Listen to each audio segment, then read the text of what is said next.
সকালবেলা আলু ক্ষেত থেকে বাবা আলু নিয়ে আসছিল। তো মামামও বেশ কয়েকদিন ধরে আমার কাছে বায়না করতেছিল সে নাকি পকোড়া খাবে। তো আলু দেখে আমি হাতের কিছু না পাওয়াতেই ভাবলাম যে আলু দিয়েই আমি পকোড়া বানাই দিই মামামকে। তো আলুটাকে আমি কুটে নিয়েছি, তার সাথে, সাথে পেঁয়াজও কুটে নিছি। আর বিশেষ লঙ্কা দিইনি, অল্প লঙ্কা দিছি যাতে আমার মামাম খাইতে পারে। যতটুকু হলুদ আর লবণ প্রয়োজন ততটুকুই দিলাম। দেওয়ার পরে লঙ্কার গুঁড়োটাও বিশেষ দিলাম না, কারণ আমার মামাম খাইতে পারবে না। সে ঝাল খুব কমই খায়। আর তার মধ্যে আমার কাছে ময়দার মতো বা বেসন কিছু ছিল না।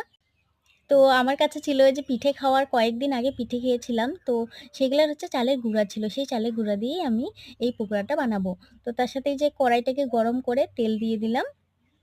তেল গরম হচ্ছিল। আমার মামামও খুব দুষ্টুমি করতেছিল। তো তাই আরকি মামামের বাবাকে বললাম যে, "তুমি ওকে নিয়ে ওদিকে যাও। নাহলে গরম তেল যদি একবার পড়ে তাহলে কিন্তু খুব খারাপ হয়ে যাবে। তো বাচ্চাদের সামনে সেগুলো সাবধান থাকাই ভালো, তাই না?" তো গরম তেলে পকোড়াটা ভাজে নিলাম। ভাজে নেওয়ার সাথে, সাথে ভাজাও হয়নি। তাতে কিন্তু বাবা আর তার মেয়ে কিন্তু খুব দুষ্টুমি করতেছিল আর বলতেছিল, "আমাকেও একটা খাইতে দাও।"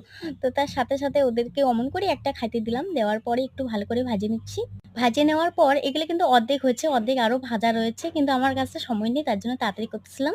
মামাম তো গরমে খাইতেই পারতেছে